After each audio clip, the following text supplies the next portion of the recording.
souvent ou à certaines occasions, nous nous écrions « Waouh, qu'il est méchant cet homme, waouh, qu'elle est méchante cette femme ». Dans notre entourage peut-être, dans nos familles, ça peut être à l'école, dans notre emploi. Waouh, nous disons notre superviseur, il est méchant, notre supérieur, il est méchant. Voilà des expressions qui nous reviennent à certaines occasions ou peut-être bien souvent. Je voudrais juste nous dire, frères et sœurs, que Dieu est capable de transformer les cœurs. Quelque méchant que soit un cœur, quelque dur que soit un cœur, Dieu est capable de le transformer. Et laissez-moi vous dire quelque chose d'autre. Il est même capable d'en donner de nouveaux. Il est capable de donner de nouveaux cœurs. Vous lisez la Bible et c'est ce que vous découvrez. Et justement dans 1 Samuel, le chapitre 10, le verset 9, la Bible me dit que Dieu donna un nouveau cœur à Saül. Saül, lorsqu'il a été choisi, il avait un cœur.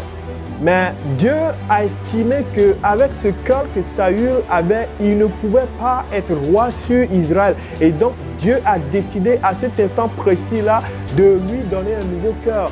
Dieu peut faire encore la même chose aujourd'hui.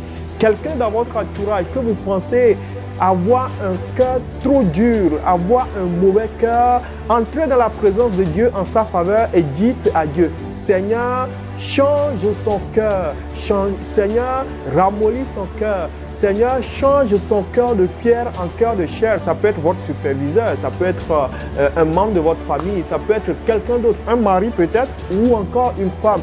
Dites à Dieu en sa faveur, Seigneur, transforme son cœur, ou encore, Seigneur, donne-lui un nouveau cœur, un cœur capable de m'aimer, un cœur capable de m'accepter, un cœur capable de m'édifier, un cœur capable de m'encourager. C'est possible, c'est Dieu qui le fait. Un homme n'a jamais changé de cœur par lui-même, sans Dieu. C'est Dieu qui le fait. Entrons dans la présence de Dieu en faveur de toutes ces personnes que nous pensons être dures de cœur. Et Dieu écoutera nos prières et le fera. Je le crois. Au nom de Jésus-Christ. Amen. Bye bye.